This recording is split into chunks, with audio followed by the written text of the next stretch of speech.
guys. Okay, so we have Father Larry Rymes in the studio today, Catholic priest at the Pro-Cathedral. He's been here about 3.5 years. He was born and raised in North Bay, but he has been in Sudbury at a church there for, a long time. I think he said 26 years. So now he's back in his hometown. If you have driven around downtown at all and you pass the Pro-Cathedral, I'm sure you've noticed the massive scaffolding up. Well, it needs a new roof. That happens on buildings, right? And I didn't know that they simply rely on the community to give them, to fundraise, basically, and to give money to do anything to the building there. And so he says they're really on their way, to their goal of, I think it's 1.4 million they have to do for all of their renovations and stuff. So, but they're well on the way because people are showing kindness to the church, to their church, because it's, a form of community for them. Speaking of kindness, guys, Kindness Week is coming up next week, right? So June 9th to the 13th, it's Kindness Week. You got to pay it forward, everyone. Okay, get ready to feel good, do good. That is the theme of the week. One of the ways you can do that is to go downtown, support local, go to these awesome, these beautiful shops, and, maybe pick up a unique gift that you can't get on Amazon or places like that, the big box stores, which are good too. I frequent them, but I'm just saying, during Kindness Week, go downtown and talk to the shop owners, find out a little history about their store and why they opened it, when they opened it. And I'm sure you're going to find some really interesting gifts down there. And don't forget that there is a free community lunch happening.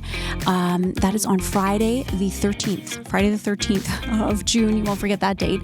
For more information, head over to kindnessnorth.ca. kindnessnorth.ca for all kinds of information.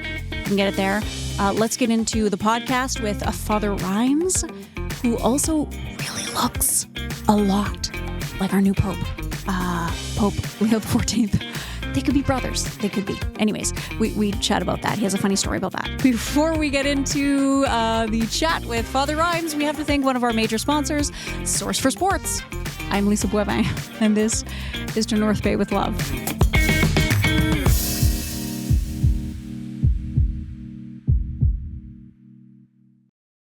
Spring is here, and that means one thing. Baseball is back. At Source for Sports North Bay, we're proud to be part of every pitch, every catch, and every moment that brings our community together on the diamond. Whether it's outfitting little leaguers for their very first game, helping local teams suit up for the season, or simply sharing a love of the sport, we're here for it. We're more than just a sports store. We're neighbors, coaches, teammates, and fans. And we're proud to support the leagues, schools, and families who make North Bay's baseball scene so special. Wherever your sports journey takes you, make sure you visit Source for Sports North Bay at 1321 Fisher Street so we can help you along your way. Welcome to the studio. Thank you. Is this your first podcast? You've done more podcasts. I have done interviews in different forums, yes. Okay. First time in But first time with you. Oh, I know. This is exciting. I had this idea because I wanted to... Oh, there's so many things to get into. But anyways, the world is quite different. The world has gone through, it always goes through these transformations. And of course, the Catholic Church has been around forever. And so it's just interesting to see how it evolves and how the culture evolves and, and how you still, the congregation evolves or who comes to the church. But first, did you get called? You know how in mainstream media, they'll say I got the call, right? To be a priest, to be a nun. What made you want to become a priest? Good question. The question I get asked quite often. I believe it's rooted in my family, as in going to church on Sunday was a part of the family routine. Yep. And spirituality was a part of family dynamics. And so we always had a respect for faith and the priest as an advisor, as a person who gave wisdom, and the Catholic Church being a staple for our morality and our culture celebrations. However, that being said, I grew up with a scientific mindset. And I studied at university electrical engineering. Okay. And so I think objectively, I got to have proof. I know I do the scientific analysis quite well. Okay. And so that's in a sense is by nature how I am tooled. Yeah. And even now, I've been a priest for 33 years, and the people in the parish who I meet and befriend, they all seem to be engineers or mathematicians or logical scientific thinkers. And the Catholic Church has a great tradition of being exploring the cosmos and science as a way of discovering the genius of God. Even the theory, the Big Bang Theory, was developed by a Catholic priest. But that being said, once I got into the academics of engineering, it didn't capture my soul. It didn't capture my spirit. Okay. And so I took time off from my studies and then did philosophy and did world religion and just kind of creeped my way into where I am right now. Okay. I said, I'll give it a try. I'll do 1 year. I'll do 1 year. And I was fortunate that when I went to study the master's degree of theology at a seminary, I was in a seminary where there's over 100 men my age or around my age, and they were, quote, normal, unquote. They weren't, how would you say, in your face with religion all the time, or they weren't like all talking in tongues. They played hockey, we curled, we went to drinking establishments on a Friday night and what have you, but yet spirituality was important to us. Yeah. And so the group dynamics was very encouraging. And so at the seminary, how many years is it to study at the seminary? Like, is it a degree when you become a priest? It's a degree program. Yes, okay. So you have to have a bachelor's degree at a university level. And then on top of that, you have to have a background in philosophy, all types of philosophy. That takes maybe depending on how many credits you get, a year of philosophy, if not 2. And then once you're in the master's program, it's 4 years of education plus a year of internship, they called it back then. Okay. So for me, it took, out of high school, let's say 9 years to become a priest. I had no idea. Yeah. So 4 years of bachelor's degree. Wow. Okay. 4 years of master's, a year of residency. Yeah. And you're writing exams? Oh, yeah. It's university caliber. What do they, yes. what kind of a thing, like, do they ask you these? And you're putting together essays. Yeah. You're giving presentations. Oh, yes. Yeah. Well, of course, and you have to do presentations because, you're up speaking to the public, and to your parishioners. Because women can be Catholic priests now. But No. I thought, when did that? No, what am I thinking? Maybe United Church? Maybe United Anglican? Anglican? Yes. Okay. Now, when you're talking about science, I thought it was interesting because you probably know just because, again, it's mainstream media, but the Dan Brown books, Angels and Demons and all. I thought Vinci they were Code? Yeah. I thought they were fascinating books. And they were a quick read, too. Oh, my God. Couldn't put it down. And then I thought they did a good job with the movies with Tom Hanks. There's nothing, he's awesome and everything. But I thought it was so interesting, right? How it was so neat because you could tell, obviously, he had studied theology and he'd studied all these, because he's talking about this symbol and that symbol and the Illuminati and then there's this and, and it all kind of. So, is there truth to that? That there's I don't know. Because one of the other questions I was going to ask is and it may be taboo to ask, I don't know, but exorcism and stuff, right? Is it because that's in mainstream media everywhere. And, the Catholic priest comes in and they have the holy water and they're saying the sacraments and all this. And so is that something that you study in theology? Is that something? Yes. Okay. And so do a lot of, do you believe in the heaven and hell? Do you believe in that there's demons that people can be possessed? I guess. I don't know if you can answer. Good question. I would say for the past 40, 50 years, we've erred on the side of science where someone possessed is really suffering from a psychological mental disease. Yes. Could be chemical or could be something deep-rooted from childhood. And also we defer to the psychological sciences. But we always leave a window open for an actual demon. Yeah. You never know. See, and even people who studied social behavior, someone who's like, pathological, a psychopath, would someone say, yes, this person is intrinsically evil and does not have a sense of the good. It's as if they are possessed. Right. Yeah. No empathy. Yeah, they don't understand, Yeah. And it's interesting that... So in the tradition of the Catholic Church, not maybe having that way of thinking up until maybe 100 years or so, of course there is prayers for the person, that there is a ritual behind every prayers. Whether it worked or not, some people it has. Yeah. Others it doesn't. Yeah. But on the note of exorcism, every time I do a baptism, I do an exorcism.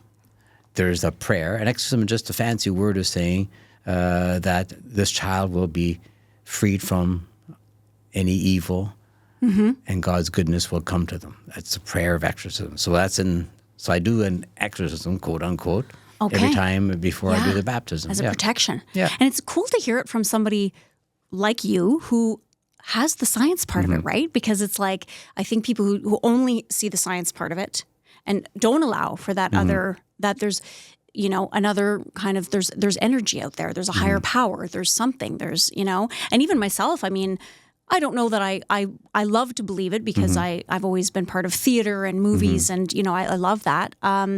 But when my grandmother passed away, my mom's mom, I had an experience the morning of her funeral that I can only say was her. And since then, she's come to me a few times in water, which is funny because she had a pool and she and I would lounge around her pool and that was her favorite spot. And we would spend summers together. And it's like, I can't explain what happened that morning. Like pictures that had been hanging in her bathroom for years just fell off the wall and things, So, and I don't know if it's that you're grieving at that time and maybe your mind is in a different place where you can see things that are out of this world or things that are or feel energy that isn't quite here or if it's a coincidence and you need some comfort and so you kind of say that it was obviously grandma and it must be a difficult thing for you as a Catholic priest like to when you're comforting people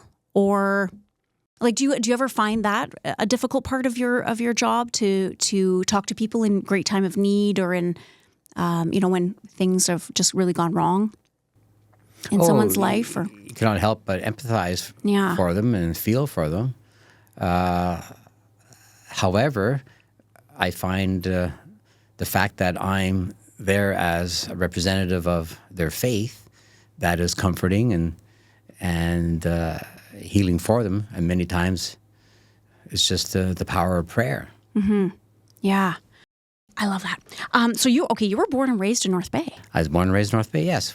Well, I raised a bit in Mattawa. Okay. Yeah, I was born in the hospital here in North Bay. Oh. And I think it's because my parents didn't trust Mattawa to be born in. Oh, they were like, we're going to the big city of North Bay. We're going to the big city to have our children. And now you've just come back from Sudbury. And then I was in Sudbury for a good 26 years as a priest, yeah. Now, why the move? Like, is that something that, like, priests are just assigned to different... Well, for me, I'm what they call a diocesan priest. Diocese is a Latin word for a territory. Right. And the territory, geographic territory is North Bay, Sudbury, Sault Ste. Marie. Okay. And the territory is called the Territory of Sault Ste. Marie, Diocese of Sault Ste. Marie. Okay. Sault Ste. Marie, the territory used to go up to Thunder Bay when it was first established 100 years ago. Now it's cut back. And so I am a priest for that territory.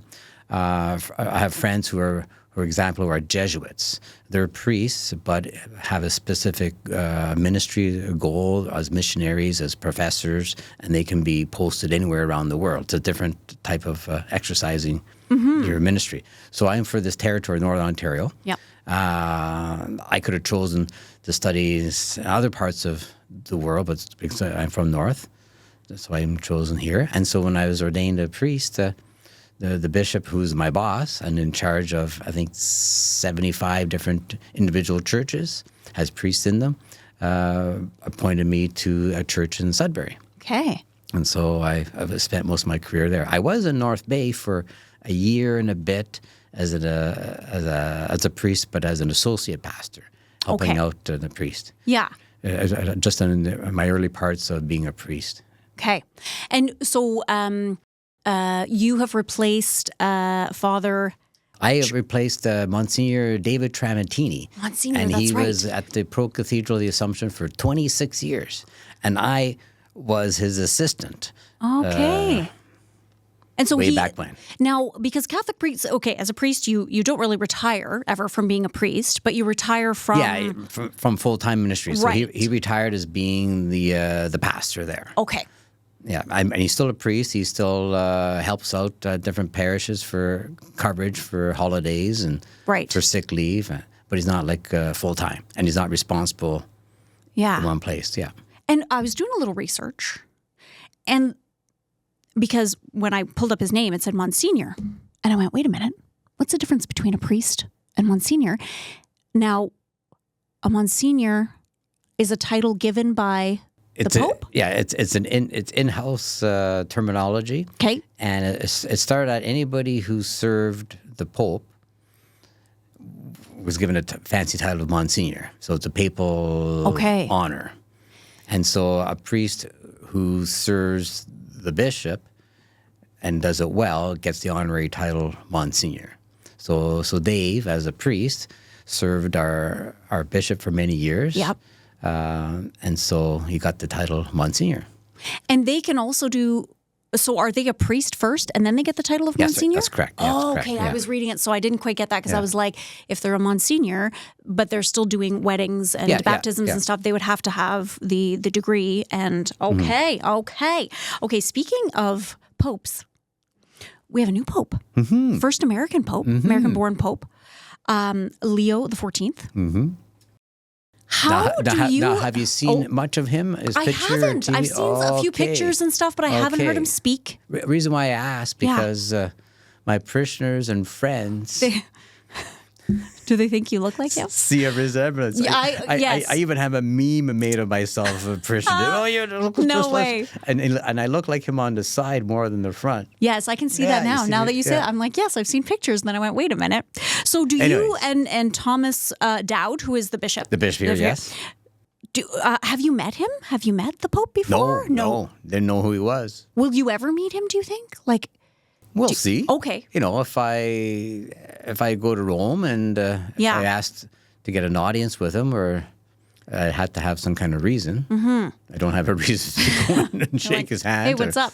Or it might be at a social, or he might come to Canada. I might be able to sneak in, but... And how much does the reigning Pope, does that trickle down to the church here? In terms of things that maybe he imparts, or he wants things done a certain way, or how does it affect you at all? It more or less sets the tone on the international stage and the character of the church. For example, Pope Francis definitely set the tone for the poor, being simple, right, being humble. Yeah. I think the Pope before that, Benedict, set the tone of being very academic, stoic, more traditional, and bringing back a lot of practices which went by the wayside for one reason or another. For example, the red shoes that the Pope wore. He brought that back for. Oh, okay. I don't know what the Pope Leo is wearing now.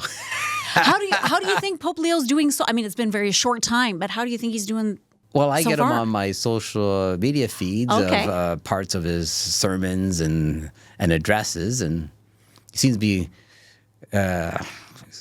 holding the helm of the ship steady. Good. Yeah. Does he have his own Instagram page? Is that what you mean? Yeah. Oh my God, isn't that crazy? Yeah. Who thought? Now, I mean, that's awesome. I think that's so cool. Now, the Catholic, our Pro-Cathedral here. When did it open? This when was this built? Actually, the Pro-Cathedral, the building itself, was built in 1904. Wow. That white limestone building. And it replaced a building that was on Main Street. It replaced the church on Main Street that was built in 1886. And it was called St. Mary on the Lake, or of the Lake. Makes sense. Okay. And so the white church was named St. Mary of the Lake. Then it was elevated to Pro-Cathedral, and so they changed the name to Pro-Cathedral of the Assumption. What does pro mean? And pro's Latin means in place of. So every bishop has his church, and because it's a bishop's church, they don't call it a church, they call it a cathedral, because inside that building is the bishop's throne. Or chair. And the name for chair in Latin is cathedra. Okay. So if you go to the Pro-Cathedral, you're going to see a big brown throne. You know, it looks like the throne that the king sat in yesterday when he gave the throne speech. But because our diocese is so large, historically, geographically, the cathedral, he has two cathedrals, one in Sault Ste. Marie called Precious Blood Cathedral. So there's a throne there. Okay. And then there's one here in North Bay. Okay. So they call it the Pro-Cathedral, in place of or along with. Sometimes it's called Co-Cathedral. And that's the history of the diocese, because Sudbury wasn't booming back when the diocese was established 120 years ago. Wow. You know, and I don't even think there was a road to Sudbury. So North Bay was close to Ottawa, Montreal, Toronto. Sault Ste. Marie was like in the middle of nowhere. Oh my gosh. So when Kind of still is. So when the first bishop of the diocese, Bishop Scholar, which Scholar Hall is named after, Right. he didn't want to move to Sault Ste. Marie and didn't want to manage the area from the Sault, so he chose to stay in North Bay and make that his Pro-Cathedral. And the bishops have been there ever since, except for, well, now the bishops moved to Sudbury about 20 years ago. okay. So when the bishop comes, is that his seat? That's his seat, yeah. No one ever sits in that seat. That's correct, yeah. Oh shoot. Okay. Well, okay. you can. I know when there's kids are getting a tour of the church, they sit in the throne and take Yeah. their picture. But like for Yeah. celebrations Yeah. and that's a sign of his authority. Yeah. When you're alone in the church, like, do you ever like sneak in the chair? Do you ever like sit in there? Actually, no. Maybe my first time when I was there, like 30 years ago, I sat in You it. don't get the lecture. You don't get a shock or anything. I Like, don't. oh, okay, yeah, all right. No lightning goes off. That's good. That's good. So, okay, going back to Latin here. You must study Latin? Is that part of it, or just is that something you would do on your own? If you wanted Again, in part of the training, Yeah. when I was going through, it wasn't emphasized that much.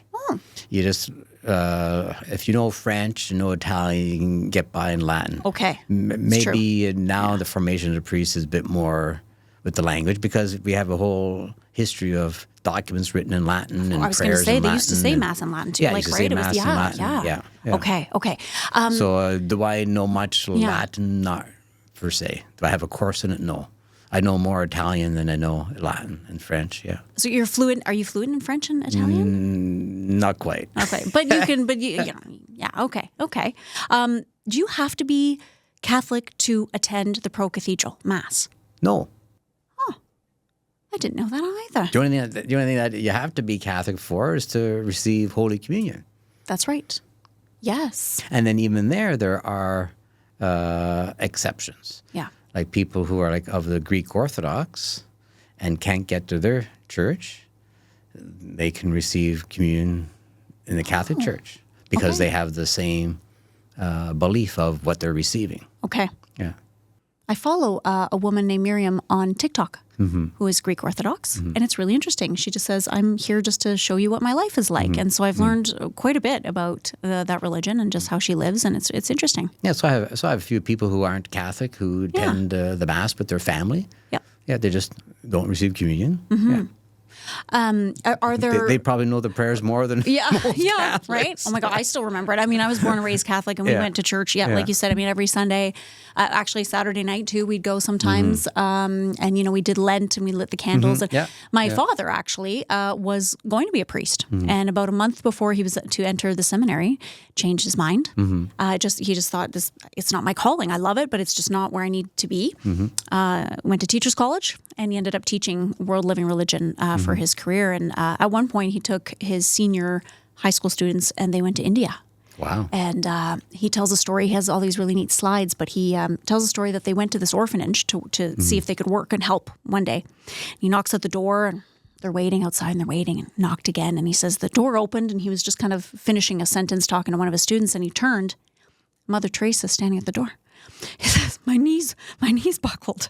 Like, he was like, oh my gosh. And so, yeah, he has like slides of pictures of her, and she, welcomed them in, and they ended up helping and just kind of doing what they could, for a couple of days there. But, and he said it was difficult because there were so many little babies, there was a part where there was just a nursery, and there were a lot of little babies, and my brother had just been born back home, and he was about the same age. And so my dad, I guess, had asked, is there a different area I could work in? Because they were just, little, they were sad in their little cribs, but what an honor. He just thought like it was such an interesting thing. And so it was neat, like growing up in our house, because we always, we celebrated Catholicism and everything that went with that. But he was also teaching us, about like Taoism and Buddhism, and, like it was interesting. Yeah, it was cool.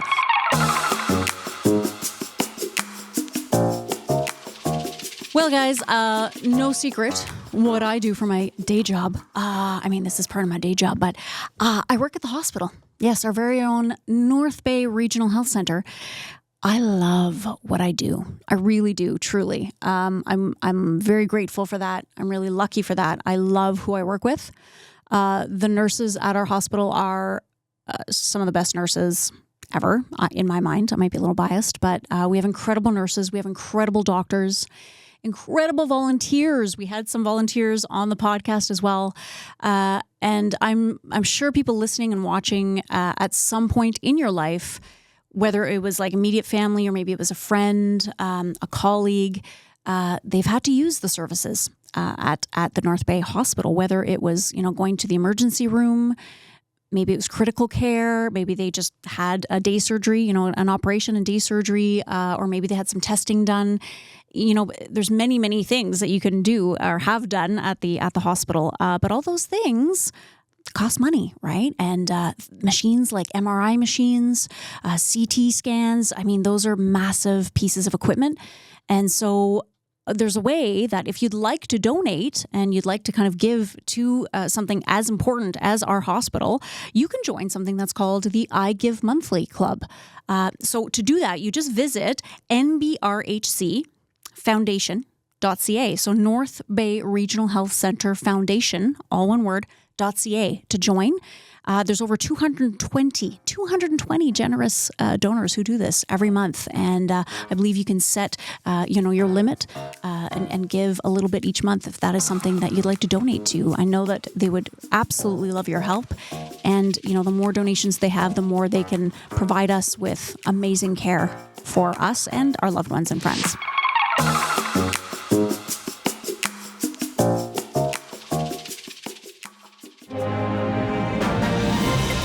Hi, I'm Graham Shaver, host of the Kindness Cast. Here to tell you the Kindness Project is back from June 9 to 13. Do something kind, big or small, and share it on social media with the hashtag KindnessNorth. Also tune in that week to North Bay Echo's original shows, To North Bay with Love, Backroads Bill, Echo Essentials, and the Echo Sportscast featuring guests and topics all about kindness. The Kindness Project is powered by CMHA North Bay and District, helping to raise mental health awareness and create positive change in our communities, because kindness makes us all feel better. Head to kindnessnorth.ca to learn more. Hey North Bay, it's time to celebrate. The city is turning 100, and Homewood Suites by Hilton North Bay invites you to the party. Be at home in our spacious suites, each featuring a kitchen. Yeah, a real kitchen. Also, enjoy our comfy living spaces and brand new fitness gear so you can keep feeling great while staying on budget. Planning a big bash or business event? We've got the perfect meeting spaces right here on site. Plus, with our partnerships at The Grand and Stock Transportation, your guests and delegates are in great hands. Want to know the best part? We're right beside the beautiful Cape Paceway, steps to North Bay's lively waterfront, and moments from downtown's shopping, dining, and entertainment. Celebrate the Centennial with us all year long with an exclusive discount. Just use the code CENTENNIAL when booking your stay. Be at home with Homewood Suites by Hilton North Bay. Join the party today at 495 Oak Street West or call us at 705-495-3000. My godparents back home in Timmins have been part of their church like forever, and they go, all the time. They go every Sunday, and they've created it is beautiful because they've always been very active in the community there, and a lot of it is through their church, and they would do a soup kitchen. My godfather would go and work at the soup kitchen through the church, and so we can create it does create like these beautiful bonds, and especially if you move to a new city. Right, and you're kind of looking to start somewhere. How big is do you count? I guess how many people come to the Pro-Cathedral, or I guess it would be hard to do because it would fluctuate. It fluctuates. Yeah. How many people contribute is one way of because we give a tax receipt for contributions. That's one way of counting. Yeah. How many people show up at our masses on low season and then high season. Yeah, at Christmas and at Easter. How many people choose to sign up and have their name on a computer, but then it fluctuates. Yeah. I mean, for me personally, I know that, when we kind of stopped, we stopped going to church, every Sunday, certainly. And then, once I got into my 20s, we didn't really go at all. My dad actually really had, I don't know, I would say now he had a complicated relationship with God. I think he his health declined quite a bit. When he was pretty young, like in his 40s, he had a heart attack and just kind of kept going from there. And I don't know if he blamed God or he blamed, I don't know, I'm not sure. But anyways, we stopped going. And then my mom would kind of, she I don't know where she heard this, but she would say, well, we don't want to become like cafeteria Catholics. And I was like, what does that mean? And she's like, well, it's the people who kind of go to Mass Christmas Eve and go to Mass at Easter, but then they're never there the rest of the, you know what I mean? It's like they feel they have to. But maybe that's when you go the first time. Maybe you're somebody whose family goes all the time, and then you want to test it out. So I guess, I don't know. Not to discourage people from going then, but, it's kind of a good time. You can tag along and see. But speaking of the Pro-Cathedral here, it's going under, like you were saying, how many people donate or give to the church. I see there's scaffolding. Yes. On the outside of it. What's going on? We are replacing our leaking roof. Okay. Now, I'm sure this isn't the first time. Being built in 1904. First roof on it? Oh, no. This is probably Okay. maybe the third roof in the or second roof. Is it a metal roof? Metal roof. I thought it was, yeah. So I thought, okay, I guess they're not a lifetime warranty. No, because not that long. They're fastened together, and the screws come undone, and the washers and the seams and. I guess I don't know. But the sun and the frost, it takes. Well, here in the winter, yeah. I guess I don't know how is the church, maybe this is a silly question, how is it funded? Is it through just donations? It's funded by people's donations. Right, okay, from the community. From the community, from the people who go to church, yeah. Okay. So so we're asking our parishioners to be extra generous, to put money for the roof. Right. We're having different fundraising. We have a monthly 50-50 draw that's on our webpage you get access to. Yeah. We have different dinners and events, so it's a steady run. No kidding. The project is about $1.25 million, and won't be paid off overnight. No, I wouldn't think so. That's a lot of bake sales. But I think we're at $500,000 there now, if not more. Wow. Yeah. So hopefully we'll be able to raise that within the next 4 years. Yeah. You mentioned because there's always something to do with a big building. Oh, for sure. Oh, yeah. And you mentioned, having suppers. Is that something that the Pro-Cathedral does for the community? If you have a supper like that, are people able to come and then kind of talk to people? If they haven't gone. It's a fundraiser supper, so you got to pay $40 for a ticket. Okay. Yeah, so they don't put on you wouldn't. I'm just saying a charity, if people didn't want to go to Mass right away, maybe they just want to come and meet you and meet people. Yeah, it's open. Okay. Yeah. Oh yeah, that's a cool thing to do for sure. What do you love about being a priest? I enjoy interacting with people. Yeah. I guess God made me a people person. I find people entertaining. And about being a priest, you're kind of like a symbol for them, or you're you're not God, but you're an agent of God, and so you're a listening ear For sure. And you must form such beautiful relationships with people, and even personally, there's power in the celebrations that I do, power in the sacraments, and there's healing in it. And one sacrament that I celebrate with people just one-on-one is, we call it the sacrament of reconciliation or confession, where people come and they trust you with their hidden secrets, which they wouldn't tell their best friend or their spouse, or and because it gnaws at them. And in the old days, I think I heard about my parents going to confession to priests, how the priest would scold them. Well, those days are over. Okay. I don't have to say anything. Okay. You know, the healing is in them getting it out. Yep. Yeah, because I know, like, we were told to do and wanting prayers to, and stuff. and wanting to correct their life, and or just wanting someone to hear them out. Kind of like counseling, but without being a counselor. Yeah. Well, it is, for sure. Yeah. Hearing people out and maybe giving advice or counsel, or or just having just a listening ear, right? Somebody to bounce something off of, and because it must be. It's lovely to help people, but then, like you say, there's power in doing, like, the sacraments. Like is it kind of a meditative thing to you? Like, that's something that, Yeah, so, like, for example, we have another sacrament, a ritual called the Sacrament of the Sick. And people request the priest to pray that when they're going for surgery or seriously sick, mostly like when they're dying. And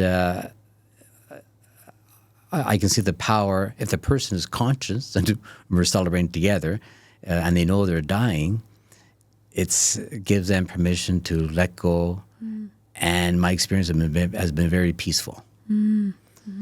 And I don't want to name names, but I had a celebration of the Sacrament of the Sick with the patient who was quite lucid and with it, but the cancer was progressing. Then I said to him, now, do you want me to end this with the prayer for recovery, prayer for hope, prayer for the nurses or doctors, or do you want me to say the prayer for the dying and a peaceful death? And he chose, I'm dying. And so he's had that special prayer. And that happened at, let's say, 8 o'clock at night. Next morning I got the call, he passed away.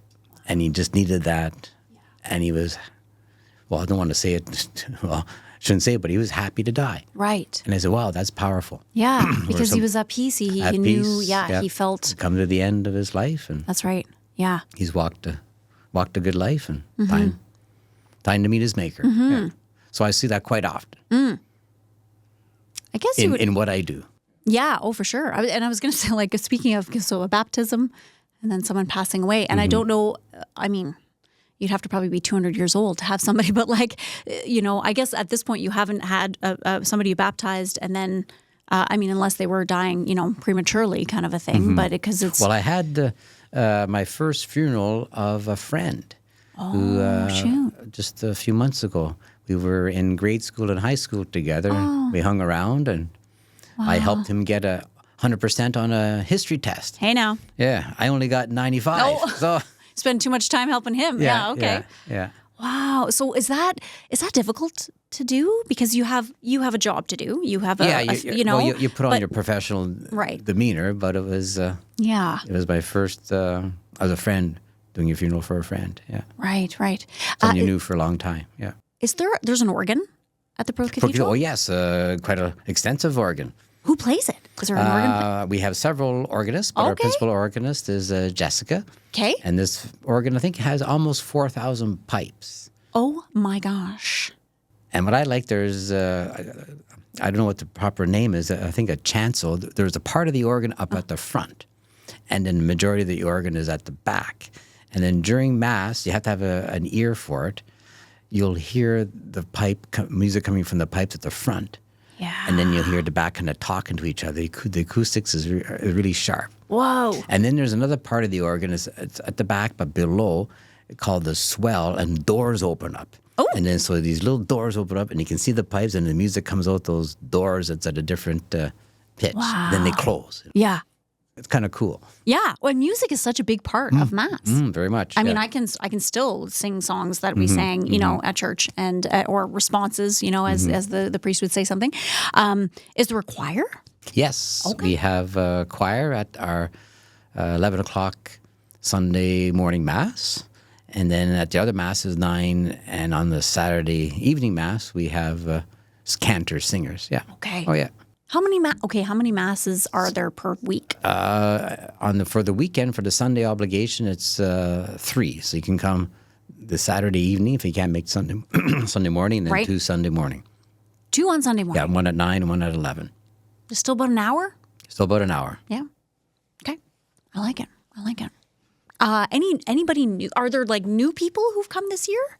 There's always faces? constantly people moving to North Bay. Yeah, that's true. And coming to the parish. And now with immigration, we find there's a large community from India, from the Catholic state called Kerala. Okay. And they come to church.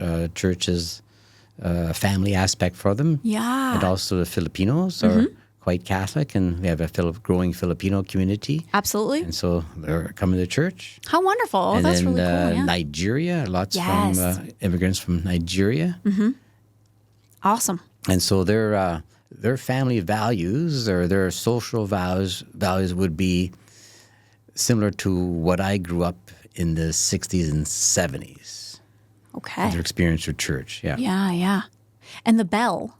There's a bell. There is the bell. Why do you ring the bell, and when do you ring the bell? The tradition of the bell in churches was to summons people to come to church because they didn't have watches. Right. Yeah. And so they rang the bell. Oh, the bell's ringing. Mass is going to start in a few times. Or you toll the bell. Yes. Toll being ding, ding, ding. Well, that tells people there's a funeral going on. So Yes. someone has died. Yes. And then you peal the bells. They go ding, ding, ding, ding, ding, ding. Well, that's like a wedding, a joyful. I love those, someone's yeah. got married, so they're pealing the bells. I love hearing the bells. My mom doesn't live far from, just like a few blocks from the Pro-Cathedral, and I just love it. I love walking in the neighborhood and hearing the bells. So we just have the one bell. It's not not a very large they're bell. not bells. It's just one It's bell. just one, yeah. Wow, it sounds like a lot of them sometimes. Well, we changed the clacker on it. We got it digitalized. Oh. And it wasn't as loud as the old clacker. So I think the neighbors appreciated the new one. Okay. Sure. And then now with the renovations or with the roof being repaired, it's disconnected. Because they're doing the floor that's holding the bell. Right. So, do you have to go up to the bell tower to ring it, or no? No, it's all electronic. Yeah. Oh, it's all okay. Yeah. I think they should have kept that. There's something fun about like pulling that rope, Pulling a rope. Well, Hunchback of Notre Dame. Yeah, Quasimodo. Yeah, exactly. And then there's a famous poem, isn't there? I don't even know who whom the wrote bell it. tolls. That's right. Ask not for whom the bell tolls, for it tolls for thee, or something like that. Correct. That's awesome. I love it. Well, I thank you so much for coming in today. Oh, well, thanks this for has been having me. enlightening. I love it. Yeah, this is All great. because you saw the roof being torn up. We're like, something's hey, going come on there. In. Yeah. And so how long have you been in North Bay now? As 3.5 years. okay, true, as Goes the by fast. priest. Yeah, it does. Yeah. It does, eh?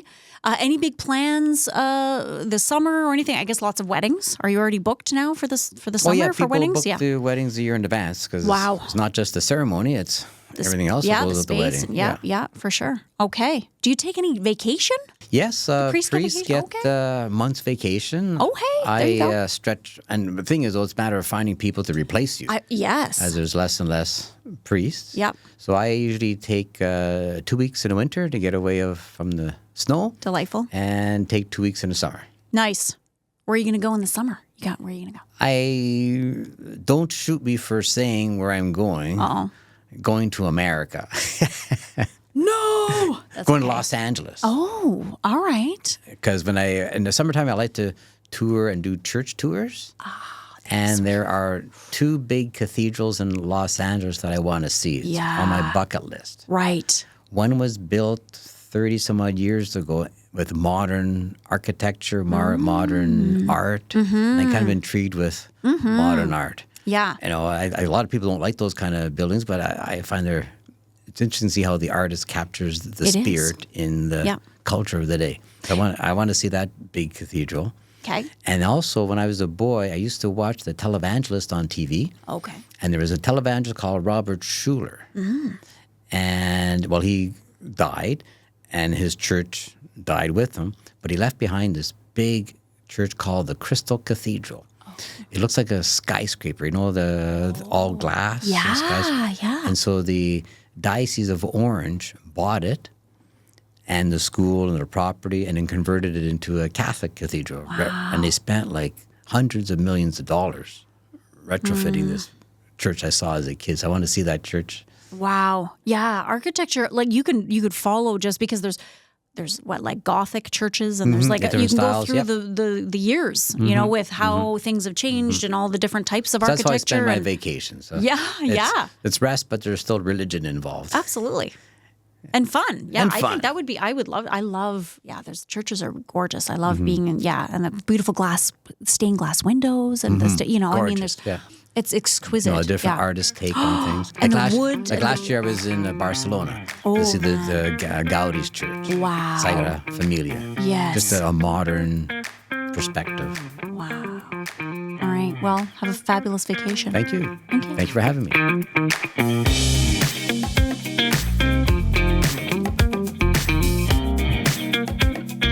That was an awesome chat with Father Rymes. I was going to say Dr. Rymes. He's the doctor.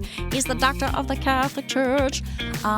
He was really fun to talk to, and I love that we got to talk about subjects like exorcism. I loved also that he was telling us all the people from different cultures, different geographical areas coming to North Bay, moving to North Bay, and really finding a family and a community at the church. Hey, head to our website, northbayecho.ca. You can sign up for our newsletter, Echo Essentials. It'll be sent right to your inbox. You can check out all the other podcasts that are available. And I should have mentioned, actually, because next week is Kindness Week, we have some really amazing guests on all the podcasts across this week. So make sure to check out all the podcasts this week. I hope you have a fabulous evening. I hope you have a great rest of your week. And I'll see you next time. Much love, North Bay.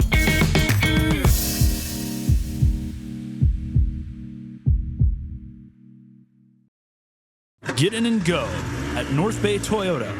From the bold and adventurous RAV4 to the fuel-efficient and stylish Corolla Cross to the powerful and rugged Tacoma, there's a Toyota for everyone. Need extra space for the family? The Highlander, Grand Highlander, and Sienna. Want to go green? Check out Toyota's complete lineup of hybrid vehicles like the Prius, Camry, Crown, all-new Crown Signia, and more. Get in and go at North Bay Toyota. Visit them at 640 McEwen North Bay or toyota.com for details.